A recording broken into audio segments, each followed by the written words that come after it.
I believe that self-discipline is the definition of self-love.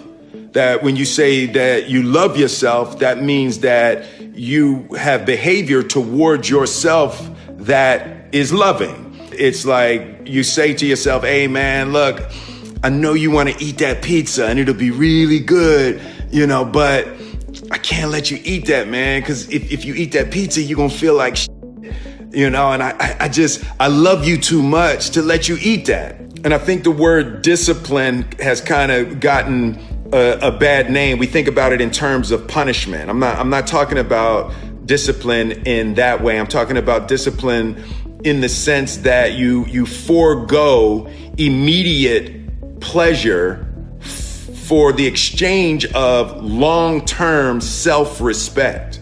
Self-love is when you say to yourself, man, look, I know you and that girl got a real connection.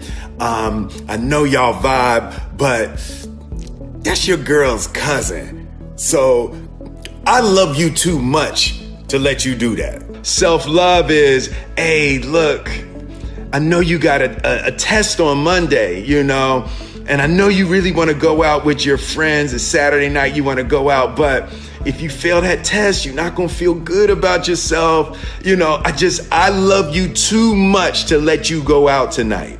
Self-discipline is self-love. If you want to be happy, you have to love yourself, which means you have to discipline your behavior. The road to sustained happiness is through disciplining your behavior. I just saw this Rumi quote that I love. Set your life on fire and seek those who fan your flames. The Philly translation of that is don't be hanging with no jank ass jokers that don't help you shine. The prerequisite for spending time with any person is that they nourish and inspire you. They feed your flame. There's been very few times in my life that I looked left or looked right and didn't find a person who believed and supported me.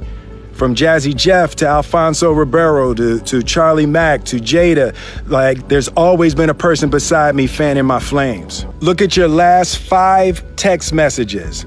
Are those people feeding your flames or dousing your fire? Put your phone down for just a second and look around. Look to the people around you. Are those people throwing logs on your fire or are they pissing on it?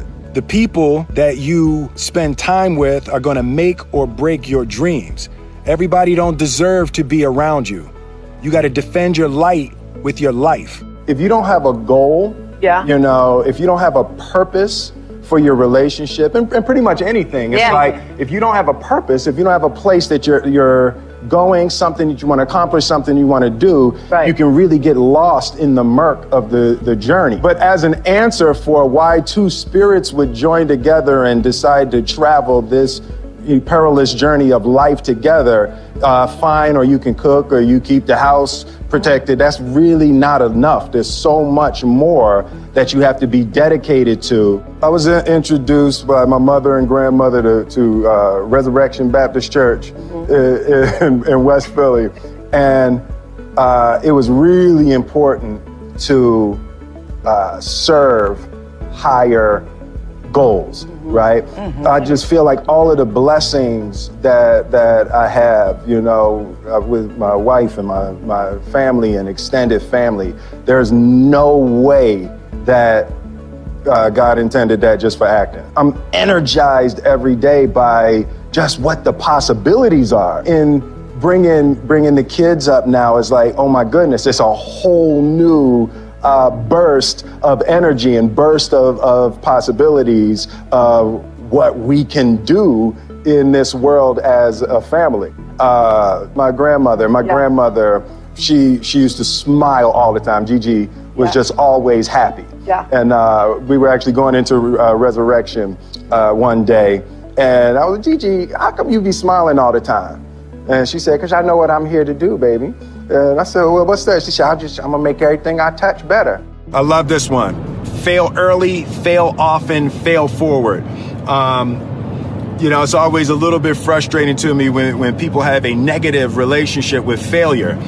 Failure is a massive part of being able to be successful. You have to get comfortable with failure. You have to actually seek failure. Failure is where all of the lessons are. You know, when you go to the gym and you work out, you're actually seeking failure. You want to take your muscles to the point where you get to failure, because that's where the adaptation is. That's where growth is. Successful people fail a lot. They fail a whole lot more than they succeed, but they extract the lessons from the failure, and they use that, the energy, and they use the wisdom to come around to the next phase of success. You gotta take a shot. You have to live at the edge of your capabilities.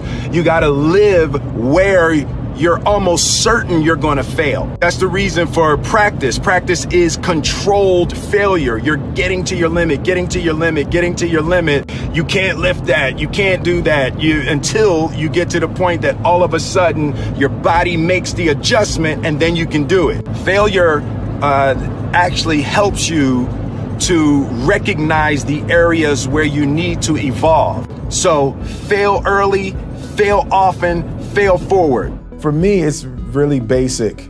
If you set your priorities, you start at the top, and every day you start at your first priority and you work your way down, and when it's time to go to sleep, you go to sleep and you don't worry about whatever you missed.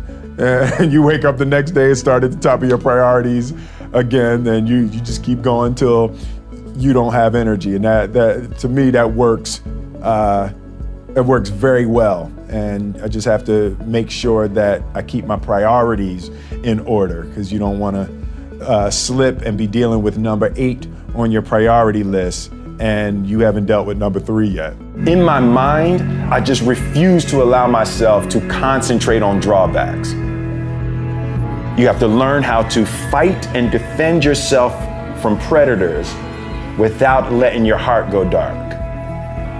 And that's an extremely difficult balance, but I wouldn't trade this life for anything. I love being me. The daily confrontation with fear has become a real practice for me since about three years ago. I went skydiving in Dubai, right? And skydiving is a really interesting confront with fear, right? So I gotta stand up. I gotta stand up. All right. So all your friends, what happens? You go out. I dropped my thing. So what happens is you go out the night before and you take a drink with your friends, and somebody says, "Yeah, we should go skydiving tomorrow." And you go, "Yeah, we'll go skydiving tomorrow." "Yeah, yeah." And you go, "Yeah." And everybody goes, "Yeah." Right? And you go home and you by yourself, you're like, Right? You're like, well, I mean, they was drunk too. Right? So maybe they not, maybe, I mean, we don't have to go. We don't have to do it. So then that night you're laying in your bed and you just keep, and you're terrified. You keep imagining over and over again jumping out of an airplane, and you can't figure out why you would do that, right? And you're laying there and you have the worst night's sleep of your life, but you still have the hope that your friends were drunk, right? So you wake up the next day and you go, down and you say where you were going to meet, and everybody's there. You're like, oh, all right, cool, right? So you get in the van and you don't know that your friends had the same night that you had, because they're pretending like they didn't. They're like, "Yeah, man, my uncle's a Navy SEAL, and this is gonna be great. I've been looking forward to this." And you're like, oh my God. And your stomach is terrible. You can't eat and everything, but you don't want to be the only punk who doesn't jump out of this airplane.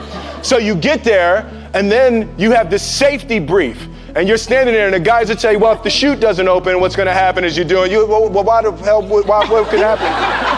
That the chute wouldn't open, right? So you do a thing, and what you do is your first jump, you're attached to a guy who is going, he's going to walk you out. So you go, and you get there, and there's an airplane, and nobody's stopping. Everybody's still going.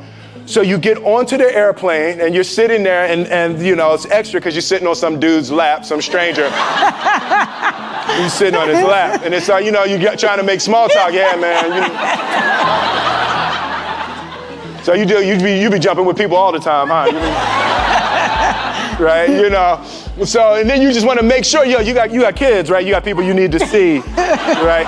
You just want to make sure he's serious, right? So you get in there, so everything's normal. So you fly and you go up to 14,000 feet, and you notice there's a light. It's red and it's yellow and green, right? So right now the light's red. So then you start thinking at some point the light's going to go green, but you don't know what's going to happen, right? And you wait and it goes yellow and the light goes green and somebody opens the door, and in that moment you realize you've never been in a freaking airplane with the door open.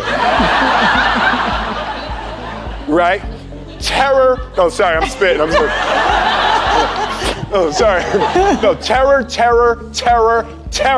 right? So you go, and then, you know, if you were smart, you sat in the back so you don't go first, right? And then people start going out of the airplane.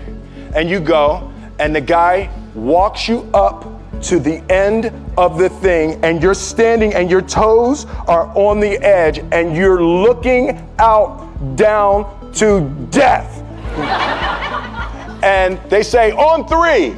And they say, 1, 2, and he pushes you on 2 because people grab on 3, right? Right? And you go, and you fall out of the airplane, and in 1 second, you realize that it's the most blissful experience of your life. You're flying, right? It doesn't feel like falling, right? It's like you actually are kind of held a little bit by the wind, and then you start falling, and there's zero fear. You realize that the point of maximum danger is the point of minimum fear.